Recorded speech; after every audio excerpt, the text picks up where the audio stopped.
good afternoon. This is Kiran Rai here, reporting for the New York Press News Agency. Today we have a very special guest, but we also have our editor-in-chief, Ralph Pereira, which is also sponsored by Nature Frequencies. We've also got the brilliant, brilliant boxer. He is not just a boxer, but he's also carrying a legendary name. He's in the bloodline, Muhammad Ali's grandson, Nico Ali. He also won his match yesterday. We're very excited to talk to him. Nico, good evening. How are you, sir? I'm doing great. How are you? I'm very, very well. Just enjoying Dubai. We're here covering the Expo. My first question to you, first of all, Nico, I'm going to go straight into it. Congratulations on your win. You must Thank you. Thank you. Proud. Tell me about your experience yesterday and how do you feel so far? You know, there's a lot I feel like I have to work on. I'm my toughest critic, but definitely love the performance. I love the fact that it went past the first round. It went past the second round. So that's just more experience under my belt. And I was very happy with the performance. Fantastic. And obviously, my other question now is, which I was going to try to ask you before we got cut off on our first interview. You carry a great name. You know, you are, Muhammad Ali's grandson. You're in the bloodline. You have such a fantastic name. Your granddad was an inspiration to millions and billions of people around the world. Forget about millions, billions. I mean, there's no one better than him. Forget about Mike Tyson. Forget about Tyson Fury. Forget about Mayweather. Forget about Auntie Joshua. Your grandfather was, an icon. Do you sometimes have, do you feel a bit of pressure when you go in the ring, knowing that you carry that name with you? Honestly, I don't feel I feel the pressure, but not in the sense that everyone would assume. I embrace it now. I'm really working on embracing that pressure, and I just love the fact that when everyone talks about my grandfather, it's enormous respect, it's enormous love and admiration for him, and people are starting to carry that onto me, and that's all I can ask for. He was such an amazing person outside of the ring. And everyone felt that, he has a tie to like everyone's emotion. So I love the fact that I'm able to continue this legacy. And also, I think people would love to know as well, because I think you're the main, you are very close to him. I know that your family are very close to him. Yeah. What was one of the great things that as a person, when he's on screen, celebrities, you talk to them on screen, they're happy they're always happy, always try to put a front. But at the same time, behind the screen, the real character comes out. What was he really like as a person behind the screen? Honestly, that funny guy that everyone saw on screen, that loving guy, he was the same way off screen. He was that way when I would just be hanging with him in his living room, and we would be watching movies or TV shows, whatever.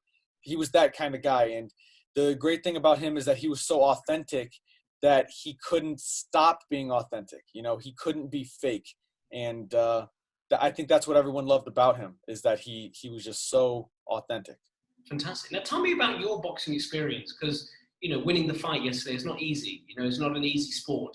Yeah. Tell me your aspirations, your inspiration, why you decided to go into the ring. Because it's a big commitment. It's a big step. So why did you decide to, get yourself into the ring? Well, I've been around boxing my whole life, of course, because of my grandfather, and I just was kind of drawn to it. I've just kind of fell in love with it over the years. I never thought I was going to take it to a professional level until I spoke with my grandfather about it, and he accepted. He kind of gave me the blessing of, going into boxing and taking it very seriously. But I've always loved boxing. I've always had an admiration for boxing. And now, years and years ago, when I got my grandfather's blessing to continue boxing, that's when I said, I'm going to take it all the way. And I'm going to take it extremely seriously. And who's one fighter? Ralph Pereira, you're going to get involved in a minute, but who's one fighter that you would love to fight? And obviously, you've got these, with all due respect, you've got these so-called YouTubers that think they're boxers, like Jake Paul, for instance, who just goes around controversy, likes to start trouble, take people's hats, like Mayweather's hats. To me, I think that's a disrespect to anyone, because I think you have to act like adult matures. I don't think your grandfather would approve of somebody taking somebody's hat. I think it's a bit, in my opinion, because everyone's allowed their own opinion, I think it's a bit immature. Who's one person that you would love to fight, that you think, you could call out and say, yeah, I could give you a good fight? And maybe it doesn't matter about winning, but who's one person you think you could win? I don't know if there's anyone I say I could win against or like call out right now. My favorite boxer today, one of the greats I think of all time, is Canelo. And he's one of my favorite boxers today, probably my favorite boxer today. And him and Tyson Fury are like, those are my go-to guys with boxing. So I would never, ever be calling them out because I know what they would do. But I just have so much respect for those guys and their boxing ability, the way that they carry themselves, their humility. It's amazing. Ralph Pereira, the editor of the NY Press, after you. Yeah, Nico, great to hear you, talking about your granddad or your grandfather, and also, you're winning your second fight. What I'd like to know is, your grandfather was very famous for his shuffle, and everybody knew, his dancing in the boxing ring. So is that something that you like to emulate? Is my first question. And the second one is, Las Vegas is a great city. It's a kind of a city where it's never, the whole 24 hours is living. You're born and bred in Las Vegas. Something you can share with the rest of the world about Las Vegas? Well, I was actually born in Chicago, but I've been in Vegas my entire life. So I would say Vegas is the mecca of boxing. Vegas is great for boxing, and it's only getting bigger and bigger and bigger. I love Las Vegas for those reasons, and people get caught up in the nightlife. They see the clubs, they see the strip, whatnot. But I see Vegas as a place of solitude for boxing. If you really focus, and I think it's really important for boxers to be in Vegas because it's important to be tested with the nightlife, to ignore it and say, you know what, I'm going to go run up in the mountains, or I'm going to go do my road work away from the strip when I could be going out to party. So Vegas is great, and that's one of the many reasons that I love Vegas. I'm going to go a bit deep. I'm going to go a bit deeper, Nico, because obviously, you've stated that, you was born in Chicago. Chicago is a very, how do I say this, very rough city from what we've heard. Yes. It's a very rough city, not very much opportunities. I mean, I know Kanye West, the singer, has been very vocal saying it's very hard. It's very hard for him to come out of the province and the hood, etc. Tell me about, why do you think there's less opportunity? Because it must have been difficult for you as well, and also your friends and your friends of friends. They're stuck in that kind of circle where they want to get out. I've got friends in Chicago, and they say, I really want to get out here, but there's not many opportunities. Do you think Chicago should have more opportunities for, Asian people, Black African American people, etc.? Do you think there should be more opportunities for diversity? Yeah, the issue, diversity is the key word in my answer personally. Chicago, I love Chicago just because it is my hometown. My family, is from Chicago, but I don't like Chicago because of how it has a lack of diversity. Chicago is very segregated, even still to this day. The violence is, crazy. It's terrible to hear, on the news every single day. It's something new, but there's a big lack of diversity in Chicago, and it's the fact that Chicago is separated into neighborhoods. You've got the Italian neighborhood, you've got, the Mexican neighborhood, the Black neighborhood, and it's just everyone's got their own place in Chicago, and that's not the way it should be. You get places like California, New York, or Las Vegas where it's just everyone mixed up together, and that's what I think it's all about. It's diversification. Everyone's together, but that's the issue with Chicago, and it's violent, and it's sad to hear this stuff. But like you said, you get people like Kanye West, who's from Chicago, helping out. And another huge supporter of Chicago is a rapper named Chance the Rapper. He's from Chicago, and he does so much to provide for Chicago's education system and so much for the neighborhoods in Chicago, and that's what it's really about. When I get to that level, that's what I want to do. I want to help out Chicago, my hometown.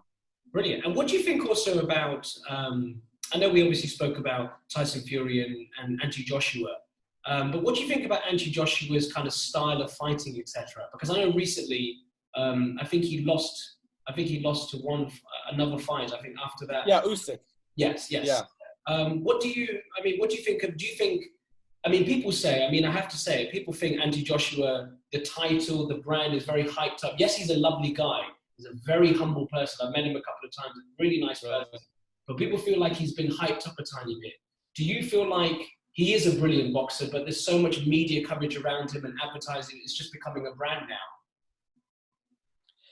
now? I think he's a very hyped up boxer, but he should be. He's got the talent to back it up. And, everyone has their losses. And I love Anthony Joshua. I've never met him, but I've always watched him. And, he deserves all the hype he gets, because it's not about, I hate to sound cliche, but it's not about winning all the time. It's about losing and how people come back from that. That's what people love to see. He lost to Ruiz. He got knocked down with Klitschko, and he came up and he won. Those are the fighters that are worth mentioning. Those are the fighters that, take up a place in time that are unforgettable. People like Tyson Fury, they knock down and get back up. That's what Anthony Joshua has done, and that's what he's going to do. He just lost to Usyk. I know he's going to come back and, be better. But that's what it's all about. That's where the inspiration comes into place, in my opinion. Fantastic. A couple more questions. Ralph Pereira, after you, sir. Yes, Nico, as a boxer, you have to stay healthy and fit. And what is your day like? What do you do to keep your energy levels up and then, to prepare for your fights, whenever they come? I just listen to my team. I've got the perfect people in my corner for that stuff. And it's not as complex as you would think. It's basically just stay away from, the sugars. Obviously no ice cream, no cookies, none of that. But it's definitely, you got to get the right vitamins in your system. And there's so much science behind it that I leave that to my team. I just eat clean, chicken, rice, fish, just very, very simple stuff. And it's been working with me so far. Me as a journalist, I meet so many different, people like yourself, very kind of award-winning people. I'm very humbled to meet people like you. My question to you is what do you think about trash talking? What's your opinion about trash talk? Because trash talk, to me, yes, some people say, yes, it's to sell tickets. You had KSI, Logan Paul, etc. They had a lot of trash talk, and then I believe Logan Paul also, he also lost, sorry. Do you believe in trash talk? Because you don't come across like that kind of person to me that will do trash talk. But do you believe in that kind of stuff? Are you that kind of person that you think you would do that? Or are you just how you are, I love trash talk when I'm watching it from other fighters. You get people like, Conor McGregor, who was talking trash. It's exciting. It's fun to watch. People like Tyson Fury, their trash talk is, through the roof. Like they could sell anything. I love that. I think it's super entertaining.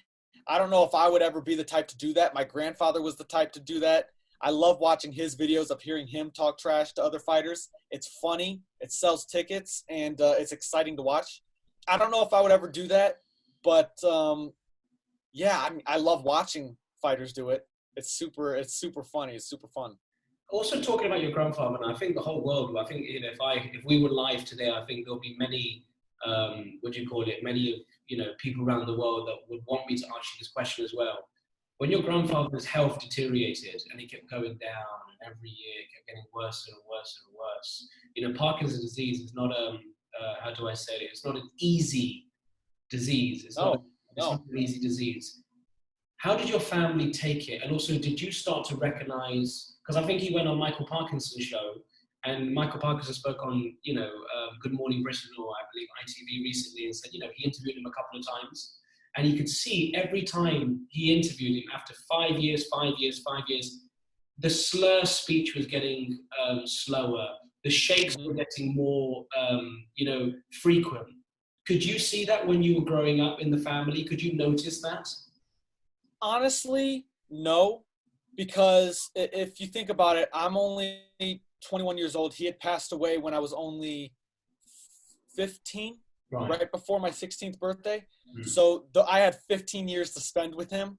And that time that I spent with him was amazing. It was great. You know, some days were better than others. Some days were worse than others.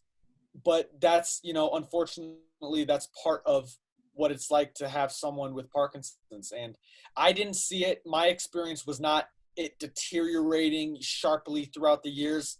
It was more constant, I would say. I got used to it, and I was born into it. You know, I never knew the guy that everyone else knew, who was yelling, you know, making jokes, you know, doing all this stuff. I knew the guy that was soft-spoken. I knew the guy that was quieter but still funny and had a contagious laugh. That was my grandfather, and I didn't know the guy that was fighting, you know, that I see in these interviews. So I'm just happy that I got to spend the time I did with him. Brilliant. And Ralph Pereira, last question for you, sir. Yeah. Nico, so, you know, your granddad, of course, is a legend, right? What is one thing that he told you that you will remember, you know, that's something that always stick to you? My first official amateur fight was in Arizona, and that's where he lived.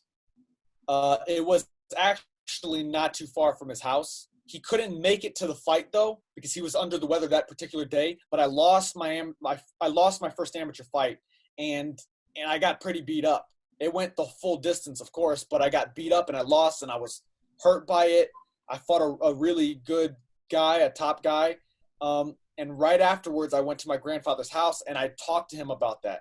And he was basically telling me that, like I said with Anthony Joshua, it's not about winning all the time. You know, it's, you know, what it's a real test when you lose, especially when it's your first fight. It's hard coming back from that. And we spoke on that. And he told me that in the amateurs, just in general in boxing, it's about the experience. Everything makes you better. And it's coming back from the troubling experiences that really, really make a fighter. Fantastic. And my last question to you. As a boxer, you know, there's so much risk you have to take. You know, like we're talking about, you know, your grandfather again, you know, Muhammad, he took a lot of risk, you know. I mean, he took so much, the best fighter in the world, but at the same time, the best fighter in the world took many shots, you know, to his head, etc., etc. What's one piece of advice you can tell young people around the world that you think could change? For instance, you know, when they want to get into boxing, do they have to become more focused? What's one key thing that you can tell people, amateur boxers and also upcoming boxers that may look up to your family, etc.? Honestly, the biggest thing to me is what my grandfather told me about that loss. I've never forgotten it. And it's crazy because the great feeling you get of winning or knocking someone out, that high that you get is not as strong as the low you get from losing. And so it's really important to lose. Unfortunately, it's important to see how people deal with that. So in amateurs, it's inevitable to lose. So anybody starting out in boxing, I would say take those days, even if it's not a loss on your record, those days that you're in the gym that you get beat up, those hard dog days, those are what makes fighters. That's what my grandfather told me, and that's what I've been living off of. And I would say that's the way that you test yourself. That's the way you see if you really want to be a boxer. And what do you think of London before you go? What's your, just a generic question. What do you think of London? Have you been here before? I've never been there.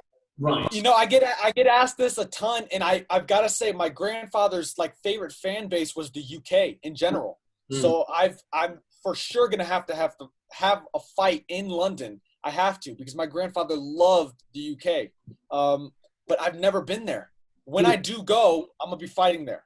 And you're gonna I've already spoken on it, and it's got to happen at some point. Fantastic.